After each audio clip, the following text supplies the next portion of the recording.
here's what we are going to do today. We're going to look at how to set up a finisher system. So here's a nice little groin kick finisher. Here's our groin kick finisher again. And it's a randomized system, so we can do random or normal. Rope punches, long distance. You can see here some long distance 4-stroke, and then on the enemy as well. Here we are getting 4-stroked out by our enemy. We're about to get kicked in the balls. There we go. Painful. Super easy, super simple. Let me know how you get on. As usual, any questions, drop them in the comments. Thanks for checking it out. Here we are in a fresh project that's had nothing done to it. Soon that we need are those animations. So we're going to go to Fab. We're going to come to the top. We're going to type in Ramster. And we're going to drop the price down to 3. And we're going to get these Ramster Z free anims volume 1. Click add to project. It will say that we don't have a supported version. We're going to get 5.4 because that's the latest version that it supports. And we're just going to click add to project. Next, we're going to get the animation sequences. So we want these paired ones. And we're going to right click, go to retarget animation, drop the target skeletal mesh down to UEFN. And where it says search assets, we're going to get paired, and every single paired asset. So you can click the top, press the arrow button on your keyboard, shift, and select the bottom one, and it'll select all of them. Click export animations. Just going to create a quick new folder, call it paired anims UEFN, and select export, and export. And now we've retargeted all our animations to our orange man character. Okay, so we've got our attack animations and we've got our victim animations as well. So now we're going to right click, go to blueprint class, go to actor component, create a new combat component or finisher component, open that up, and make sure that we dock this here. And then we're going to make a very quick and dirty interaction system, which will form the basis of what would be our combat system, just so that we know who that we're interacting with and whereabouts they are in the world. So we're going to search for number 1, get a keyboard event 1, spear trace by channel, there we go, and we're going to get the owner, and we're going to get its location, get at to location, and we're going to pass that into start, and then we're going to get the rotation, to get the forward vector, multiply that, and from at to location get a plus, and put the multiply into the bottom of the plus and select end. And then the bottom of the multiply we're going to right click, convert to a single point float, and just have that be 25. Okay, radius is going to be 25, and visibility we'll do camera. So this is just getting the location of our character to start the line trace. We're then going to get the way the character's facing, so the rotation and the forward vector. We're going to times that detail by 25 and add that to the location, and then add that to the end. So that's where our trace will start, and that's where our trace will end. Get a branch from here, so you can drag out and press B, and you'll get a branch. From out hit, we're going to break hit result. And a branch is just a choice between whether it's hit or not. So it saves us going through the whole thing. The whole checks all the way to the end. You just stop here if you don't hit anything that we want. If we do hit something, well, that's our hit actor. We're going to promote that to a variable and say true. And this will be our enemy. Okay. And then that is it for this.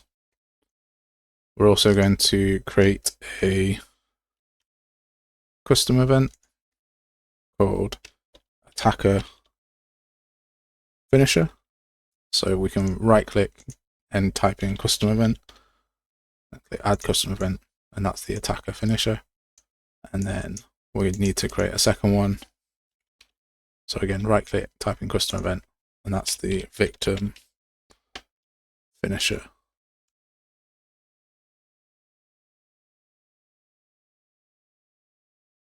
Proper game, you would add a branch here and you would get like a health check just here. And then from that, if you want to do a finisher, then you would just type in attacker finisher, like so. But all we're going to do is I'm going to put it on a custom 2 key, and we're going to check that we have an enemy. If we do have an enemy, we're just going to call attacker finisher, just so that I can get the enemy details and then run the finisher code, because all this is a finisher tutorial. It's not a damage tutorial or a combat setup or anything like that. It's just how you would run some finishers from some code.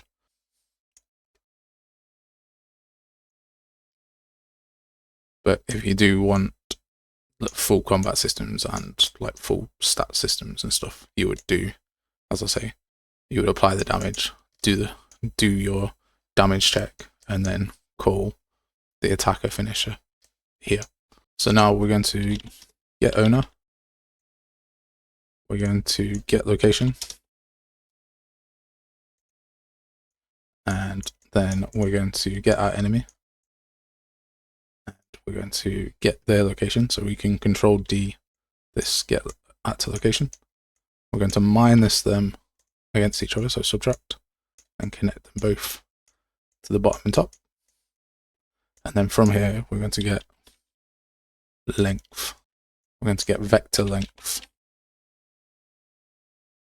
And we're going to put this into print string. So I'm going to right click and get a print string and connect vector length to the string. Now this is important because this will determine the distance that we are at from the enemy. And we'll use this to set which finisher that we can play. So whether we want to throw them or just launch something at them or whatever, we can set that independently. Okay. But first we need to check that. So to do that, we're going to need a chooser. So we're going to come to our content drawer, right click, type in chooser, and get a miscellaneous chooser table. And we're going to get a generic chooser. And from objective type, we're going to get anim montage, because that's what we need. So we're going to result type, result class, anim montage, and click create. This will be our CHT finisher table. You can call it CHT finisher. We're going to open that up, and then in the parameters, we're going to add the class parameter of our combat component, BPC combat, and that's going to be an input. I'm just going to hit save. Back in our BPC combat, I'm going to right click, type in chooser. I'm going to evaluate chooser, go to details, and then select our finisher. So BPC combat is the left pin. We're going to type in self to get a reference to the combat component. And then from results, we're going to go to play montage. First off though, we're going to go between results and play montage, we're going to get an isValid node and plug the chooser into the exec pin, and from isValid put that into play montage, just in case we don't find anything here. Right click, get owner, and then get component by class, like so, not like so, and drop that down to skeletal mesh component and plug that into in skeletal mesh component of play montage. This means that any character will be able to play our montage as long as the montage uses their skeleton. We also need a structure, so we're going to right click in our contact drawer, type in the word structure and select structure, and this will be our S paired anims. So structure paired anims, we're going to open that up and dock that there. Structure is just a container for a whole bunch of variables, and our first variable we're going to type in is attacker. Our second variable will be distance from target, and that will be a float. And we'll click save. We'll come back to combat and go back to our chooser table. So we can select evaluate chooser, go to details, click the little file and open that up. And then we're going to add another parameter. We're going to go down to struct parameter instead, and S paired anims will be our input. Save that. Then we go back to combat and we go to our variables, and we're going to find our paired anims variable. Paired anims. Okay, and we're going to pass that into our chooser finisher. We're going to pass that into our chooser finisher, paired anims into S paired anims. I go back to our chooser. We're going to add a column of type bool, and this will be from our S paired anims, and this will be our attacker. Then we're going to add a float range, and this will be from our S paired anims again, and we've got distance from target. Then we're going to add a row, and then we're going to add two assets.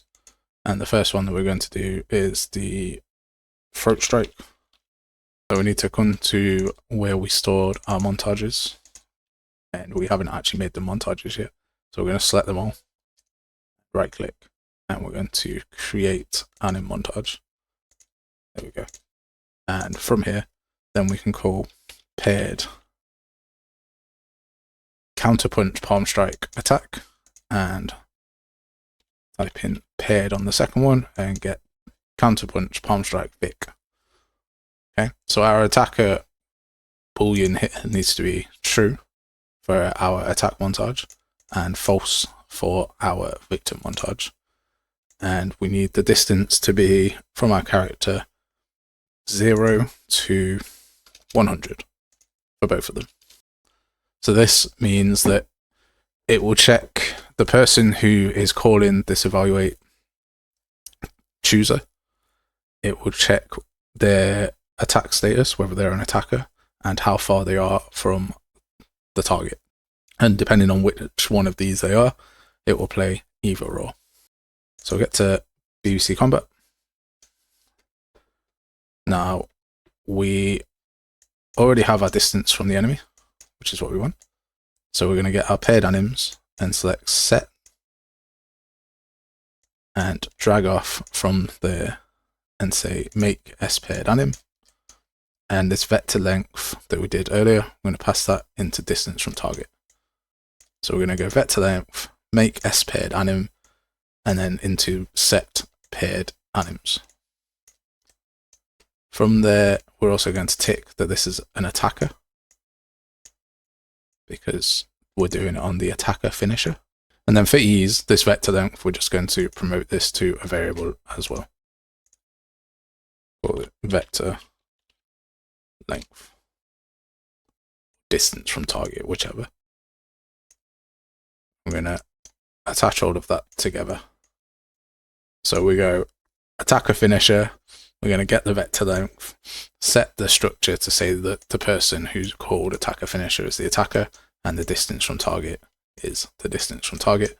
And then we're going to set the vector length parameter so that we can use this for the victim as well. Then we'll go into a print string to see how far away we are, just so that we can double check that it's working. And then we go into evaluate chooser with BPC combat being self and paired anims being S paired anims, which we already set further on. The chooser will then check everything and see which animation that we should play. Then we're going to make a function to do some complicated maths. So I'm going to click function and we're going to set transform of actors. So open up the function set transform of actors. So we're going to get owner. So right click get owner, and then we're going to set location and rotation. And then we're going to get the enemy variable from the side and get that. And I'm going to get owner again just to make this a little bit cleaner, but you can use the same one. Get actor location. So drag from get owner, it's called get actor location. Location, there we go. And we can control D to duplicate that. And from there, we're going to call find look at rotation and put that in.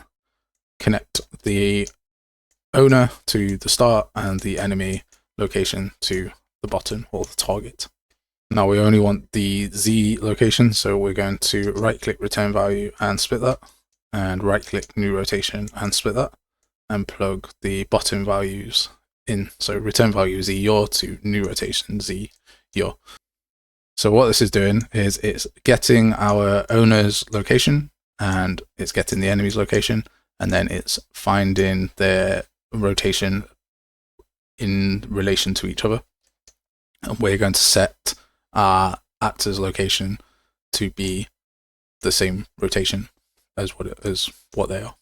So we're going to right click and type in make transform. I'm going to type in make transform to be able to get the location and rotation. This return value, we're just going to right click and split, and we're going to plug that into new location, but currently we don't have one just yet. We're going to get the from set actor location rotation, we're going to pull off and do another set actor rotation, and we're going to pass the return value rotation into here to the set actor rotation, and from enemy we're going to drag out, and this will set our enemy's rotation as well. Now we need to pass some values into location and rotation, so we're just going to do that now. And the rotation we've already done at the top, so we're going to grab the top 5 nodes and we're going to duplicate those. We're just going to switch the targets, so now enemy will be at the top and the owner will be the target, and we're going to right click on the find look at rotation, the X, Y and Z, right click that, recombine struct pins and pass that into rotation. So we can also take the enemy, get owner, get actor location and get actor location from there and duplicate that. And then we're just going to minus both of those values from each other. Make sure that the get owner is the top value and the enemy is the bottom value. Then we will normalize.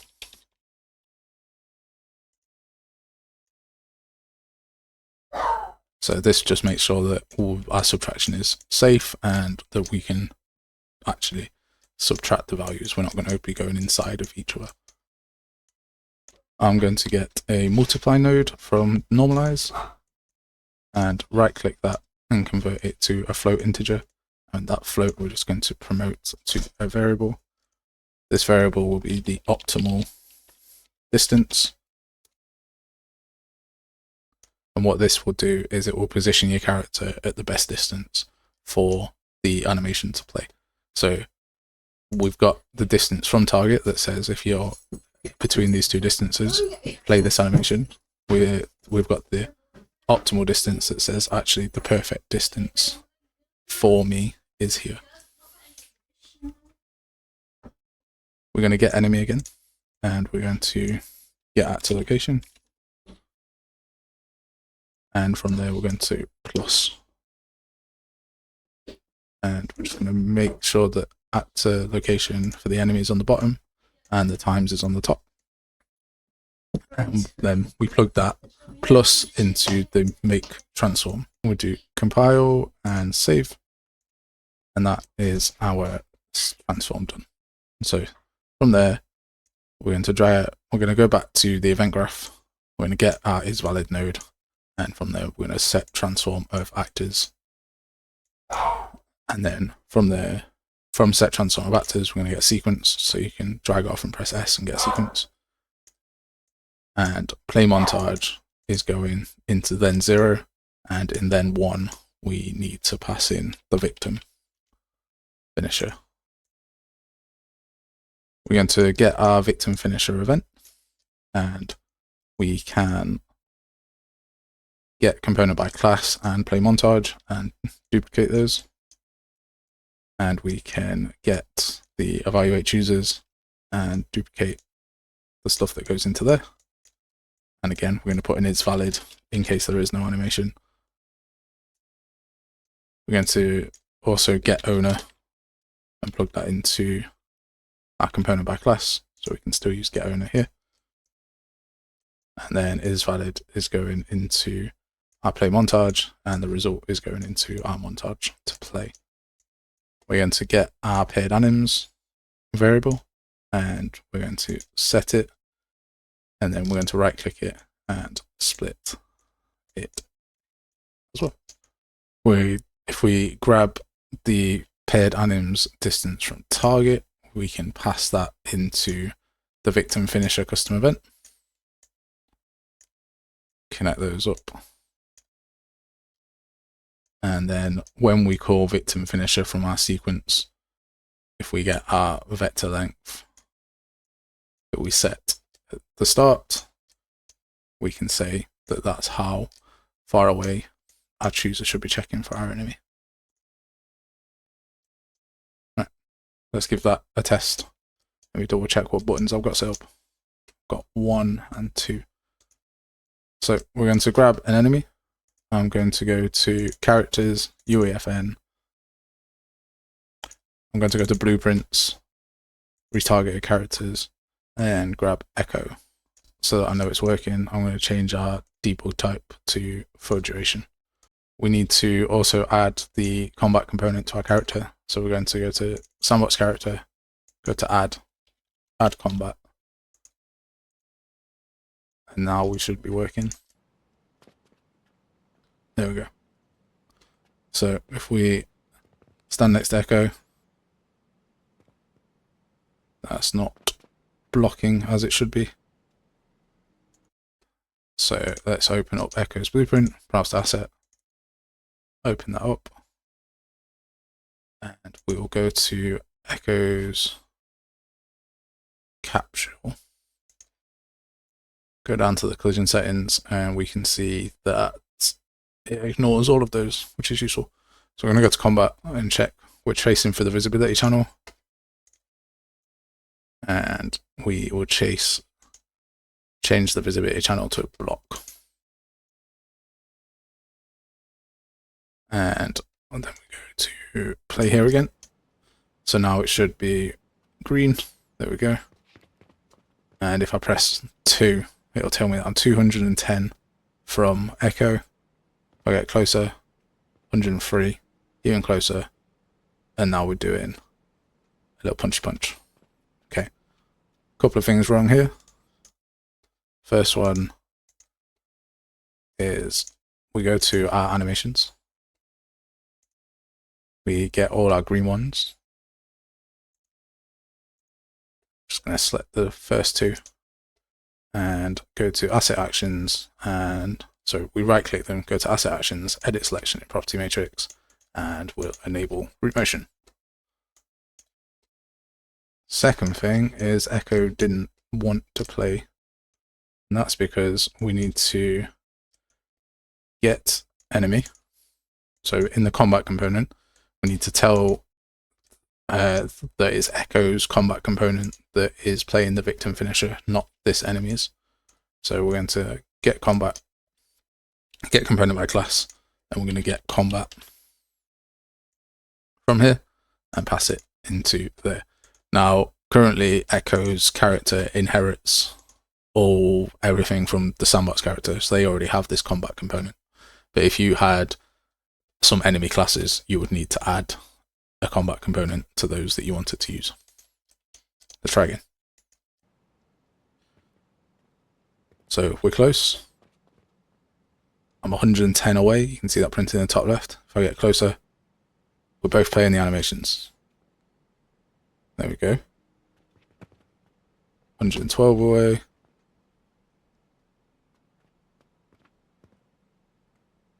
And we're both playing them like that. Now, that's not very good in terms of how it looks. So we're just going to change this from 50 to 200. 50 to 200. And I'm going to add a new column. So we're in the chooser finisher. And I'm going to add a new column. And I'm going to make that a output float. And this is going to be the optimal distance. So I'm going to set the optimal distance for this montage to play for each of these animations. And I've already done a little bit of work here. So the palm strike, I'm going to put as 60. And what this is going to do is this combat component where we've got optimal distance, is this chooser is going to set that for us. And then when we come to set transform of actors, this is going to set the optimal distance based off what we've already got listed here. So let me also increase the distance of our trace. So I'm going to put this at 150. This is just our little interaction trace so that we can interact with an enemy. There we go. Now if I press 2, that's already a lot better. There we go. You can see the optimal distance really does make quite a lot of difference. And you can set your camera to move as much as you want. So you could start doing a rotation and start putting in some sound effects. We might do some of that depending how time is getting on. Let's get some more sequences. Let's get the paired force choke ATT and the paired force choke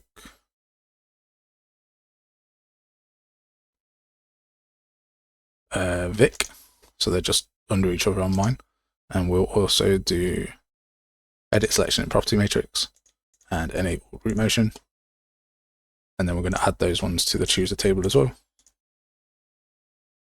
So paired force choke and paired force choke Vic montage.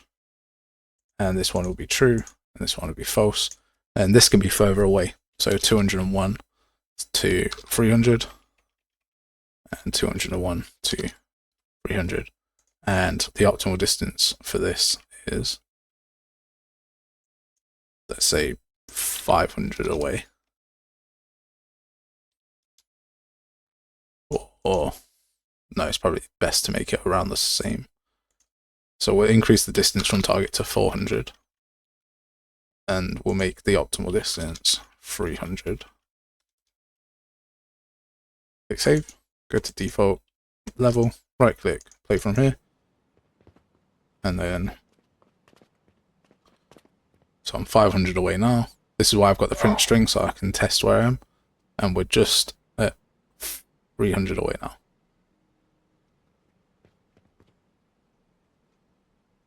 Yep, force choking that.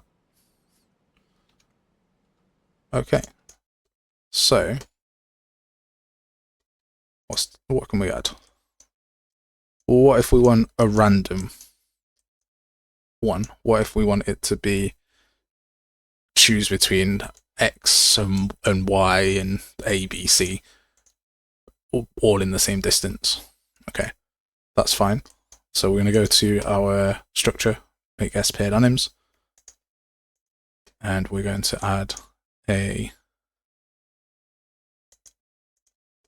float, and this will be our paired anim. We'll click save on that. We'll go to our finishers, we'll add a new column, we'll add a float range, and go to our paired anims, and then from 0 to 0 for both of these, we're going to keep that the same. 0.9 to 1.1, we're going to do this force choke.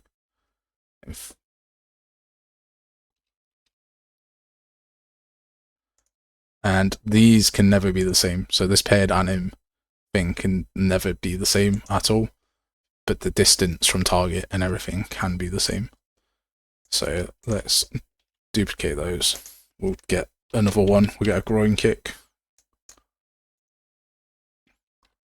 and groin kick Vic montage. True, false. You can see that the palm strike is exactly the same, and we just need to make sure that this is 0.9 to 1.1, 0.9 to 1.1, and select save. All right, back in our BPC combat, we've got our paired anims here. So let's show you it at 0.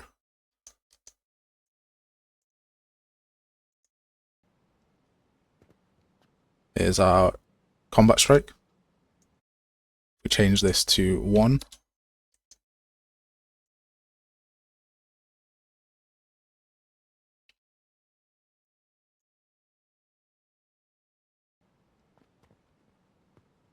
And we do need to change the root motion. This is what happens when you don't change root motion. So we'll go to our groin kick attack and groin kick Vic, get our animation sequence, go to asset actions, edit selection, double click enable root motion, and we'll try that again with root motion. There we go. And that's also what happens when you don't set an optimal distance. So we can set an optimal distance of 150 is the one that I've been messing with, I think.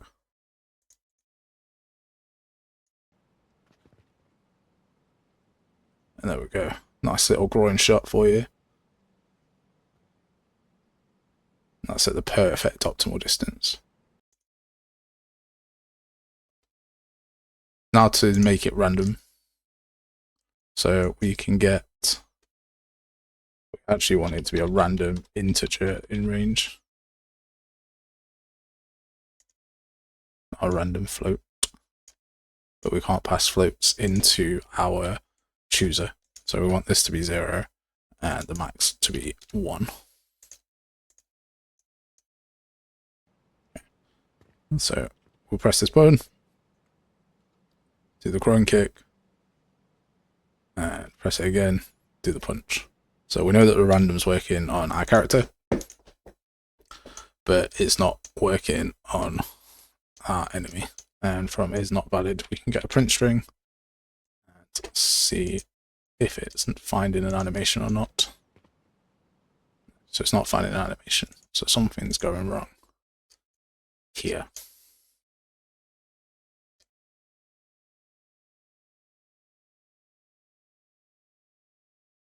We can debug that by dropping this top bit down to debug target, dropping this down to echo.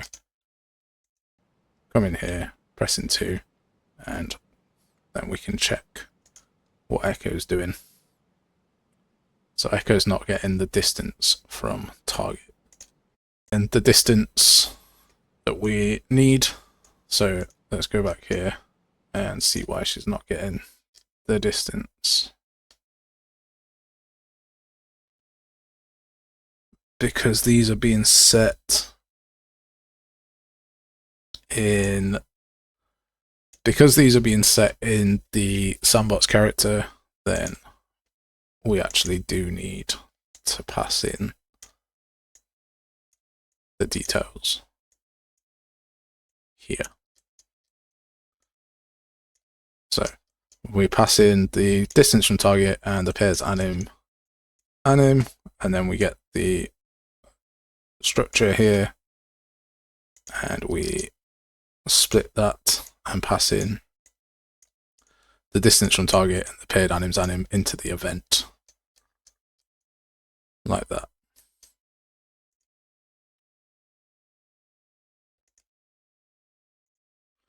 And click compile and go back to our play button. And there we go. Now we're playing. And we should play 50% of the time a different one. There we go. Now, if we go to our chooser table, and we can turn off this debug. And if you wanted to, we could do a variable, and we could do a add variable here, and we could do an effect. So we could do a Niagara effect, and I always forget which one this is. It's not, it's a system, isn't it? It's the Niagara system. There we go, Niagara system object, and save that, go back to your chooser, and then we can output a object. And we can drop this down to S-paired enums and click effect. And then we can drop these down to assets. So if we go to content drawer, go to fab, and we can search for realistic effects. And drop this down to VFX and see what we've got. We have these 3 realistic Niagara file effects. So we're just going to add those to our project. Select 5.4, click add to project. This is going to look absolutely ridiculous, but it'll show you how to do it, which is far more important sometimes. So we'll go back to our S-paired anims. We'll go back to our chooser table, and we'll get the air explosion. Is that a good one? Let's open it up and see.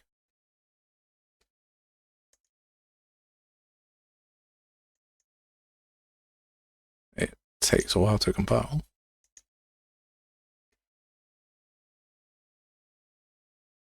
I mean, it looks fancy. It's probably not going to suit a groin kick or a throat kick, but we'll go for it. We'll go to combat,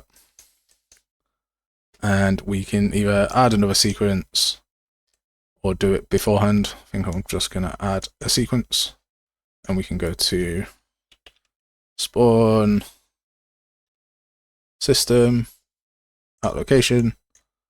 Our location, our emitter will be our paired anims effect.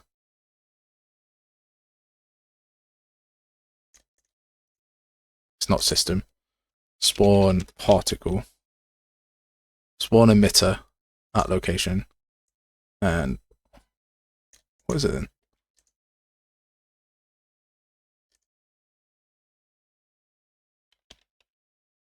Spawn system at location. Spawn system at location, and pass it in our paired anims effect, which we can also just get from our variables and split if we want to. And from then to, we're going to pass that into here, and then we're going to get at location. We're going to get owner and get at location, and plug that in, and let's give that a go. So do that, and there we go. Some random ass whack explosions just popping off. And the reason that it keeps going, even though it only gets set here is because if I just add an asset here, add an asset here, I haven't done anything here. So just add some assets, set these to none. So if we go to our Niagara effects, I had to choose the one effect that had a loop on it, didn't I? And do that once, loop behavior once. And click save. And then we'll do that again. So now it shouldn't play over and over. No. And do a different animation and we're not getting the effect. Do that animation, get the effect. Do that one, don't get the effect. There we go. So obviously add your better Niagara effects and explosions, bit of blood, whatever. Then that's all cool. You can add sound effects to your characters, animations. So if we go to the paired anims, go to the throat strike, and you can add, it's actually the attacker that has the, that gets hit. So here, so we can add a sound to the montage. Just right click and add a play sound effect. And it can just be whatever you want. I'm just gonna use that one for a second.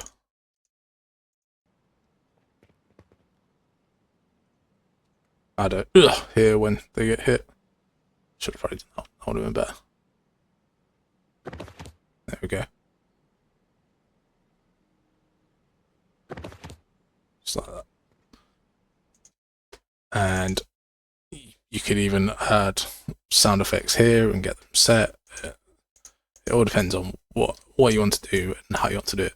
If you wanted to add weapon finishes, then you could as well. So you could create another enum for weapon type, and we could do a enum, and we can drop this down to whatever it is. So just create a very quick enum. E weapon, and we'll do sword,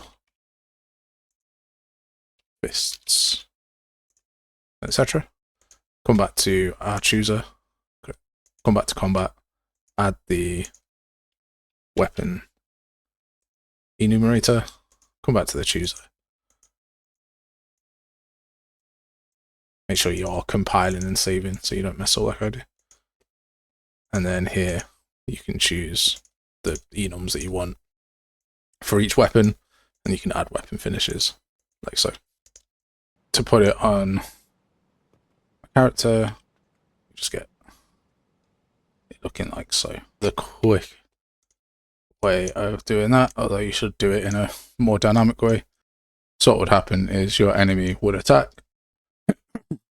This set enemy would then be the player, and wherever you're calling the attacker finisher would call that, and it would run the opposite way as we're running it now. And a super dirty setup is we can run a get actor class, get sandbox echo, get its combat component, assign the enemy as the owner, because we're going to be running this code from the sandbox character, and then use attacker finisher, and we can run that. So here we are getting 4 stroked out.